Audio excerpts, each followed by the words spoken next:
What's up guys, PerfEV here, quick channel update. I took my Model 3 Performance into the shop to get the delivery issues that it had addressed.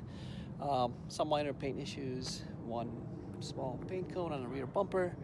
They're going to take care of it. They gave me a Model S loaner, which is this bad boy right here.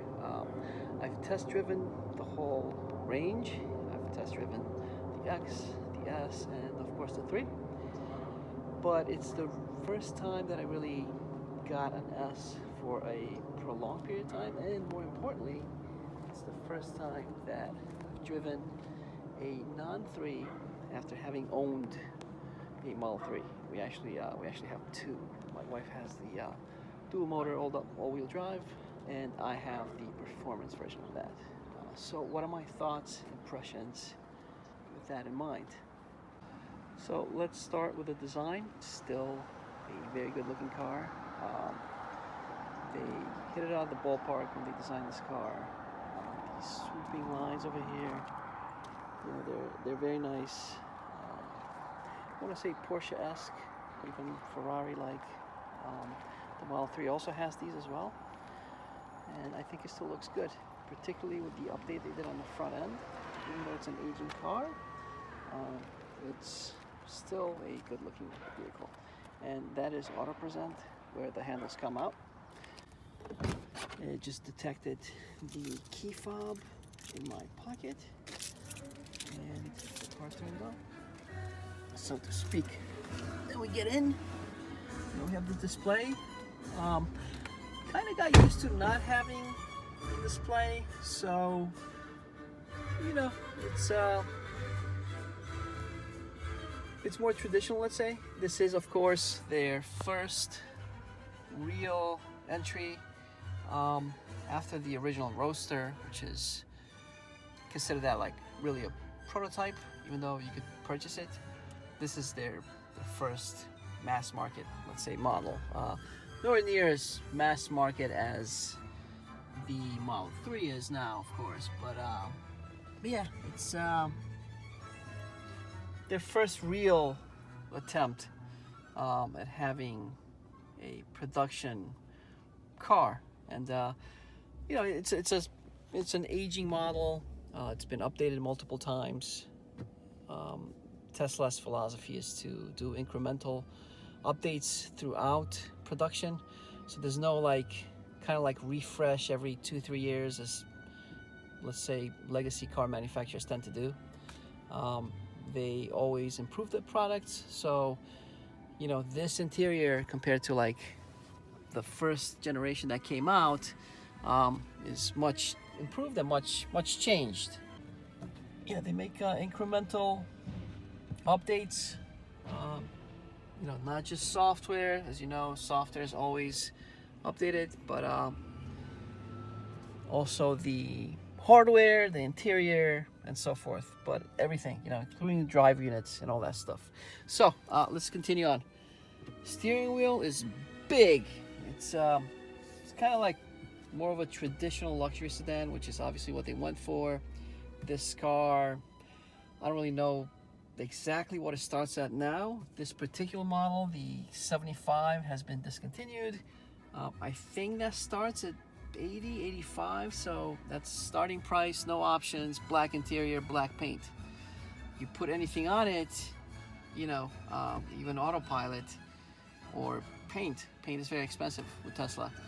It goes much higher than that. So, you know, being that it starts at that price level, they wanted to kind of give you something that's more traditional in a luxury car that's close to 100 grand, right? So that's why I got this big steering wheel. Is it for me? No, I don't like it. I have no problem driving it, but I wouldn't want this to be in my own car because it's simply too big. Even though it has this flat part at the bottom here, which is nice, it's just very big, and it is what it is. Now, speaking of big, the car itself, because it's a large vehicle, feels kind of like a boat compared to the Model 3. The Model 3 feels like kind of like a 3 Series BMW, A lot more interior space than a 3 Series. I know because I came from a 3 Series, from an F30 manual to the Model 3. The Model 3 is actually a lot more spacious than the 3 Series BMW, but the way it drives, the way it handles, it has that tightness of that smaller sedan, whereas this is a large vehicle.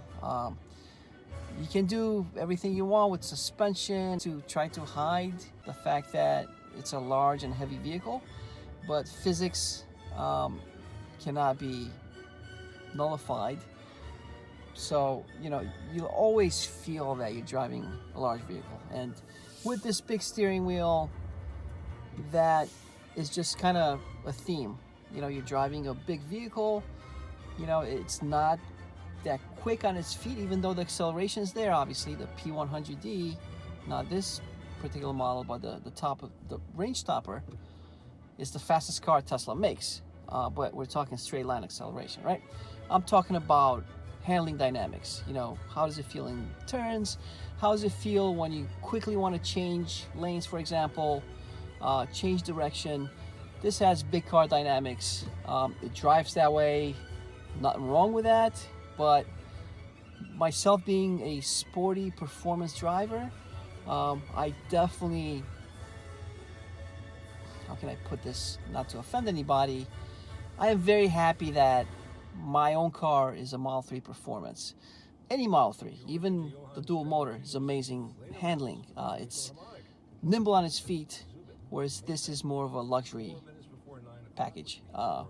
Very fast luxury package, but it's not something to take the track, for example. And not that you do that, but it's not, that's not the intent here, you know. And Model 3 is not necessarily the intent either, even though the performance model has track mode, but it's much closer to that, you know. Now this has air suspension, which is cool. So you go here, and what's also nice is that you can basically, if I set it to high, for example, it says auto raising location, so it'll remember that this, let's say I was fortunate enough and this was my house, maybe one day, hit subscribe and like and the alarm button to help me toward that goal. Had a big, you know, driveway with an incline, and I needed to set the car to very high. And, there it goes. Okay, so it would remember that I did that right here. So when I approach my amazing McMansion with the high incline driveway, it would raise the car, and then when I would depart, it would put it back into standard. Let's see if you can catch it here. Oh, there it goes. Yeah, I think you could actually see it, yeah, in the video. That's cool. Now, here's the thing. Again, this is a luxury vehicle, right? So it's very cool. They have air suspension. It's very compliant. It feels very comfortable, you know, luxurious. It soaks up the bumps. But if I were to buy this with the mindset that I want a high performance sports car, you know, to go with that crazy, insane acceleration that the S range has, all the way to 2.5 seconds for the P100D, which is, you know, absurdly fast, absurdly fast. The problem here is that this only does ride height. For sporting applications, I would want stiffness. I would want to adjust the stiffness, the rebound rate, that kind of thing. This simply sets the height, which is cool, but it has no practical application from a sporting perspective. And that, again, is kind of the theme. There's absolutely nothing wrong with it. It's amazing. Do I wish I had this on my car? No. Now, the 3 has a pretty taut suspension, which I'm surprised that so many people are okay with it. I love it, but I'm surprised that people who typically, you know, for one reason or another, they think that luxury is always the right choice and whatnot. You know, people who buy C-Class Mercedes, the base trim or whatnot, I'm surprised that most of these buyers are okay with the firmness of the 3 suspension.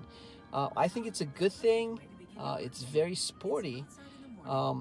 This does not feel like this. I can change the height, but it doesn't change that. Now on the Model 3 Performance, if they end up taking it to a higher level at some point, having maybe an air suspension, but some sort of electronically adjustable suspension would definitely take it even further than it currently is. Right now it has a fixed suspension. You can obviously swap it out for an aftermarket coilover kit and whatnot. But if you want to have, kind of like the adjustable suspension where you can, set track mode or comfort and so forth, where it stiffens it up. I don't really care about height. This is a nice trick for this car. It's a bigger car. The wheelbase is bigger as well. So, when you go over something, you need a higher angle to clear it than something with a shorter wheelbase. But other than that, it's mostly kind of like a party trick, right? For me personally, it does nothing.